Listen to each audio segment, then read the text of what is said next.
I bought a race car! Yes! It was $8,000 and it will beat a Ferrari challenge car around mid-Ohio. Why can't racing just be a sport again?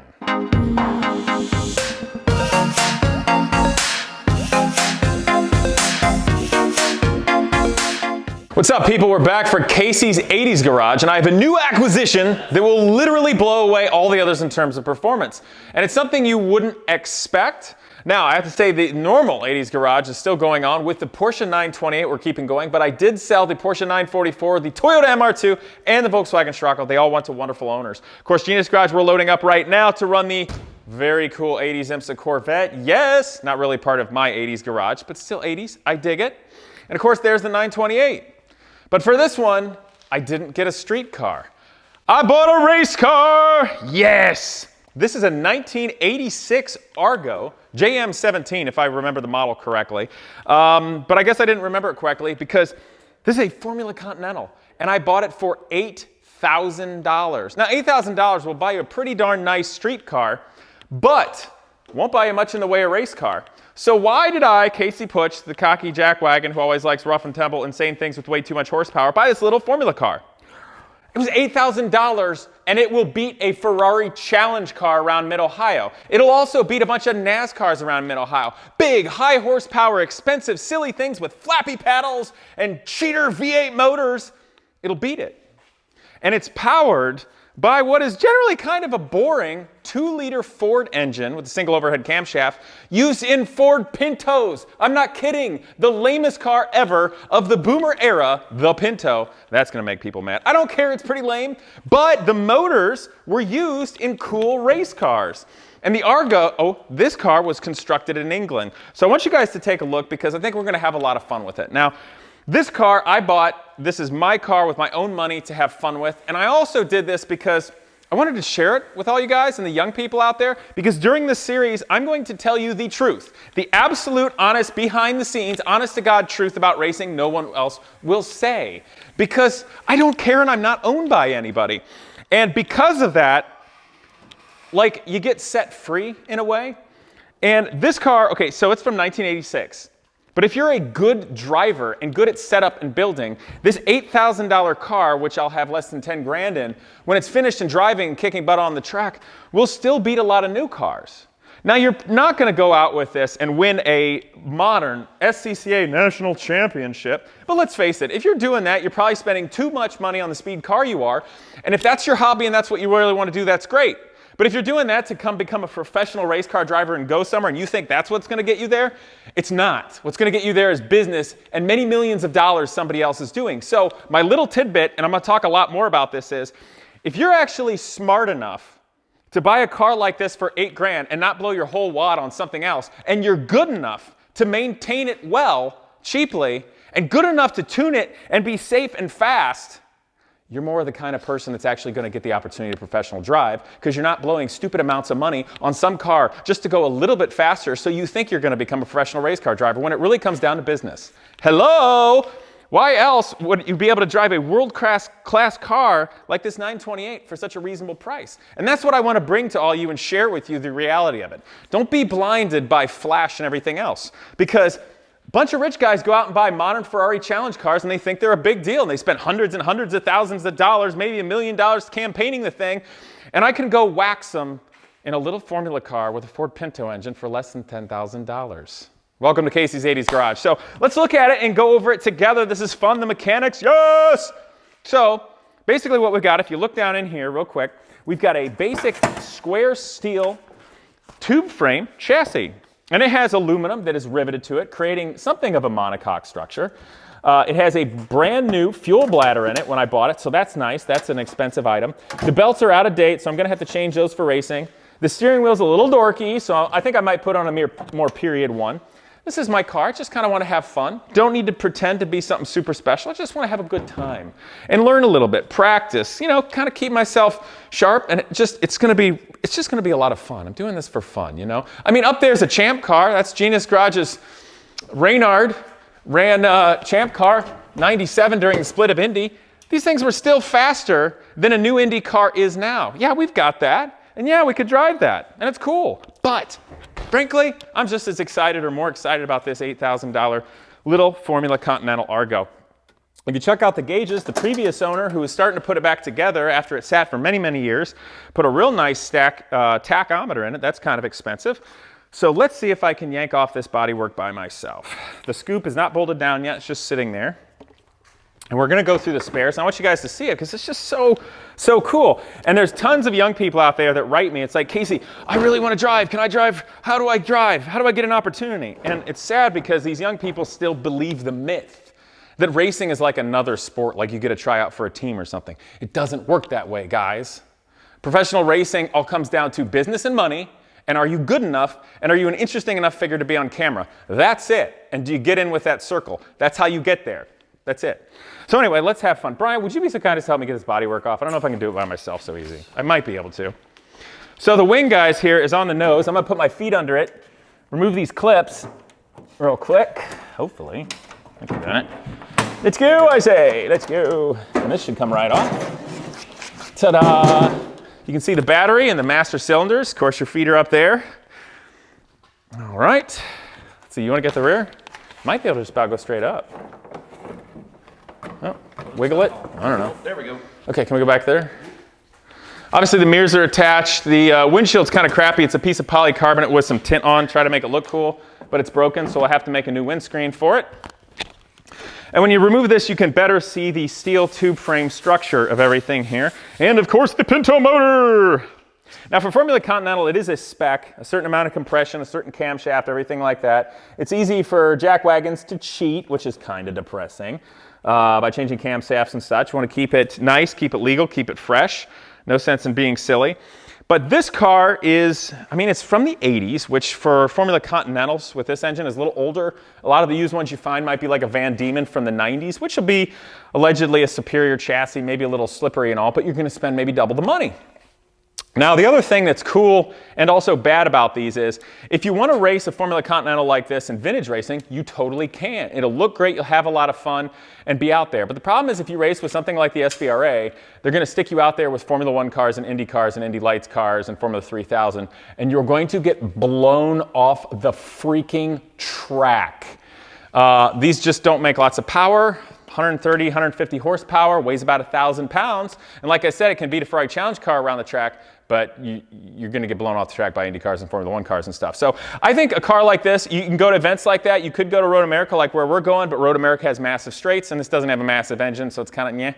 But I think this car is going to be super fun for like the smaller vintage racing groups, maybe like VSCDA or something like, I don't even know. Some of the track days that allow open wheel. Obviously, I'd want to go to a track day where it's actually like a race testing thing, not that whole point buy malarkey crap. But I think there's just so much fun that can be had with this car on tracks like Mid-Ohio, Nelson Ledges, Grattan, Gingerman. I can't wait to take this to Grattan because it's old school, doesn't have all the guardrails, it's pretty, there's trees, you can catch air and stuff. So that's going to be fun. But let's go back into taking a look. Some of you may notice, so Ford Pinto motor, if you believe that. Now the transaxle here, the case, if you see this, and maybe on the other side you can see it, this is actually from a Volkswagen Beetle, the original Volkswagen Beetle. And it's turned upside down, so the pinion is on the correct side of the ring gear to be used as a mid-engine configuration rather than a rear-engine configuration as the original Beetles. Now, the internals are not Volkswagen Beetle. The internal gears are a dog engagement. There's no synchros, they're straight cut, it's all for racing. And you can see the rear box here, which might have been made by Hewland. This is for the mid-engine shifter, if you want to come to this side. You can see the mid-engine shift rod. I'll go to the shifter here, kind of move that back and forth. You can see how that operates. And that's pretty neat. Now, this gearbox housing has been used in lots of race cars from the 60s, 70s, 80s, etc. The little Formula Ford Royale I drove from the early 1970s, way back when, had the same basic gearbox, but it also used the bell housing of it. On this particular one, Argo cut the bell housing off and then modified it with this long tube and an annular inline bearing, and then had this big, if you want to pan back, you can see this big cast bulkhead here, which I believe says Argo.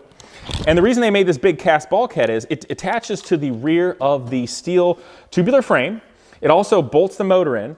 The motor is a partially stressed member. You can see the little tube frame up here pinpointing up to this bulkhead here. And that's much like how an airplane engine mounts. Very cool. This is a hefty, hefty piece. Obviously, it was made a long time ago, so if I hurt it, I'm probably not going to get another one, so you have to fix it. But let's be honest, if you hurt that piece, you probably hurt yourself really badly, and maybe you don't want to race for a while anyway. And for anybody who's mentioning it, yes, I noticed that this spring perch is off center and fixing it. But what's also cool about this car from the mid-80s, it has proper push rod suspension, just like modern Indy cars and such, or at least that Indy car. It's got the aero tubing here. This is round tubing, which is kind of silly, aero there and round there. But here's the push rod with the bell cranks that push on the shocks. And that gets the weight of the shocks inboard. So it's not, it's not outside. It's just loads of good reasons for engineering. We'll go into that later. It's kind of funny because the ones up here, the shocks, are actually in the driver compartment. And so this shock doesn't move a lot, but literally your leg will rest against it when you're pushing the gas pedal here, or the brakes, or the clutch. So it's kind of nifty. Obviously, you got your steering rack, and you're in there really, really tight. In fact, why don't I jump in, and you guys can see how tight that actually is. It's pretty cool. Of course, I got to get stuff off. And I'm also going to take these shoes off. Even though I'm like a size 11, these are running shoes. They're too big and wide. So that's why racing shoes are so narrow and trimmed to your feet, so you can actually fit.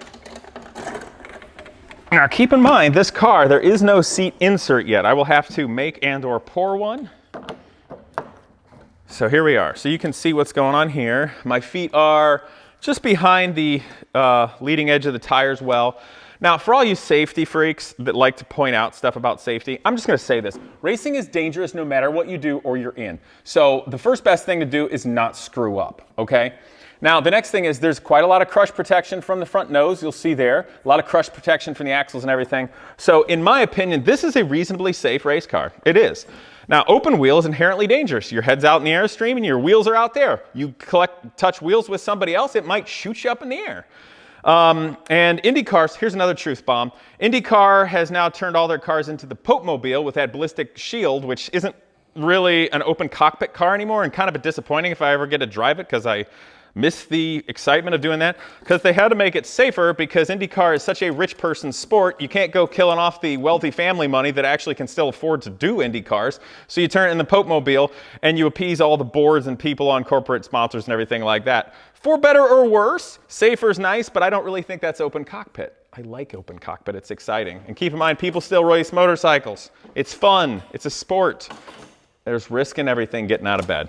But anyway, so I think this is a reasonable car. You can see I have reasonable room here between the shocks. Really not going to be a problem.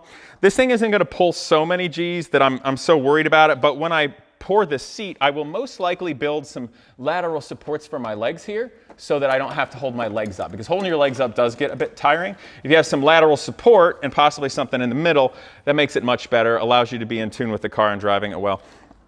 You can see I've got pretty good movement for my upper body and all here, but keep in mind there's no seat. I'm literally just sitting on the metal for the fuel cell. I'm literally sitting on the belly pan.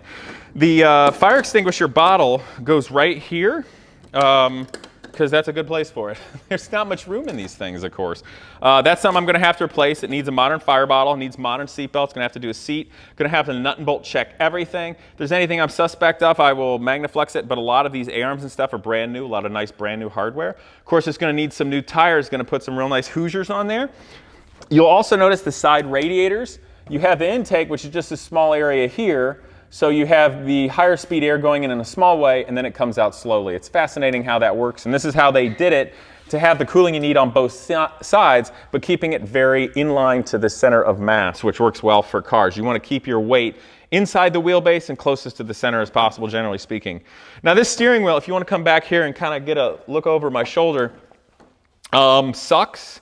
It's kind of neat if you like stuff from the 80s and 90s of being multicolored, but the problems with it I see are this. Ergonomically, not as so great. It's kind of like fat here and kind of fat here. If I had like children's hands, or 3-finger cartoon hands, it could be okay, but I'm an adult man, so that's not going to work for me. The other problem with this is you've got this right here literally covering basically all the gauges. So I've got an old steering wheel, which isn't actually that great ergonomically, but I'm kind of being a hipster, so I want my old leather covered steering wheel, and I'll actually be able to see the gauges. I could raise this up a little bit, but you have to find the appropriate ergonomic position to be able to turn the wheel without binding your arms into your sides or hitting like this, as well as to be able to shift smartly. Of course, the gearbox is a dog box, and if you look at the clutch pedal, take a look at that. It takes a lot of force to push that. It's very light switchy, okay? So you're not going to use that a lot when you're driving. You might dink it on the downshifts, but on the upshifts you don't use it because you can just be on the throttle and breathe off the throttle like that for your upshifts, like a shifter card. It's no different. The only difference is this has a pattern. It's an H pattern. It's not sequential, which frankly, even Indy cars were like that back in the 80s when it was cool. You had to like know how to shift and not miss a shift. Like nowadays, you just pull paddles. It's stupid. They're making it too easy for idiots to be good. And it sort of ruins the sport. That's my opinion. If you don't like it, I don't care because it's true. So let's all learn to do something together. I don't like Casey saying truthful things, cocky, that are contrary to what we believe that is pretty glossy world of racing and reality. Okay, that's cool, but like it's helpful. I'm saying this, I'm trying to be positive, but I'm beating up on things like that in modern racing because the problem about modern racing and modern cars and exotic cars and IndyCar and IMSA and everything like that, it's all completely out of touch with reality. Like modern racing still actually thinks it's the 80s, the way they work with sponsors and drivers and everything. And that's why it's becoming this rarefied rich guys club world. And I think that's stupid. Because there are so many thousands of unbelievable mechanics and engineers and drivers out there that will absolutely never get a chance to do anything or shine. So I'm going to start telling you guys my secrets because I wasn't a rich guy to do all these things. I was a smart guy that was talented as an engineer, mechanic, and a driver and made good enough choices to keep going. So we'll see what the future brings. But in the least, I will have this awesome open wheel with wings, pushrod suspension Formula car on track for less than $10,000. I hope that excites you guys with this 1986 JM17 Argo Formula Continental. We're going to learn a lot. We're going to have a lot of fun. And, you know, frankly, in a way, and I hope you guys will forgive me, I hope you don't mind me saying this, but I wish I wasn't going to do videos about this because I kind of want to just enjoy this. You know what I mean? Because, for instance, the Corvette here for Genius Garage, it's cool, it's exciting. Brian, look at the Corvette. It's an exciting, visceral car. But for me, as being a driver for Genius Garage, I'm going to let you in a secret. It's not actually fun because it's a job. If you drive a race car for something else with Genius Garage, your responsibilities are not for you. They're for representing the entirety of the program, of all the students, giving them good feedback, being a mentor, being a teammate. It has jack squat to do with you as a driver having fun. You can enjoy it. If everything goes well, you can go out and have steaks at a roadhouse with all the team and think it's really cool. You can feel rewarding for making things be better.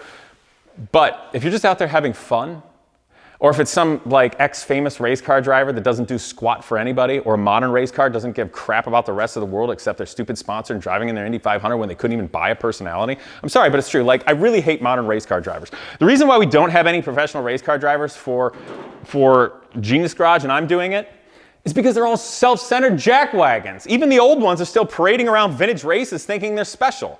They're not. Nobody cares. Your talent doesn't matter unless you do anything for the rest of the world. And that's the way I feel. And I don't care. So, Casey's getting edgy. You see what I mean? I kind of want to just enjoy it. Like, that's why I did this, because I just want to enjoy it, you know? It's not that fast, you know? I'll kind of be bored a little bit on the straightaway. But by doing that and getting over my own ego, because we all have egos. I'm a race car driver too. I have an ego. I don't mind saying that about all those rich jackwagons. Screw them. I don't care. Like, why can't racing just be a sport again? Why can't racing be something that young people aspire to? Why can't it be something that you have talent and you get to fix something up like the old days and make it awesome out of daring and talent and brain power, you know? When it was fun to actually watch racing? Anyway, that's what it is for me. So I'm going to make the videos. I'll try to dial it back when I get all mad and triggered about how modern racing is corrupt bullcrap. It's not worth watching. Sorry, but it is.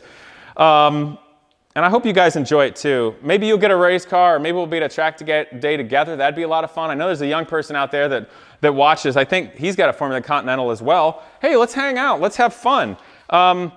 you know, racing should be fun. And this car I found on Facebook Marketplace for sale. The guy was asking $8,500. He's just trying to get his money out of it. I got it for $8,000, and I think it's just gonna be fun. And you know, even if you're a professional driver and you got a big ego, and you drive your real fast Indy cars and Formula One cars and NASCARs, if you get over your own ego, you can still learn things and have a lot of fun from this. So don't let old timers and people with giant egos dissuade you from doing really cool stuff, even if what you're wanting to do isn't that glamorous. So I just thought I'd throw that out there. Also, Project Cheapo, the racing go-kart, probably get that back out again, and we're gonna have a lot of fun. So I'll see you guys next time.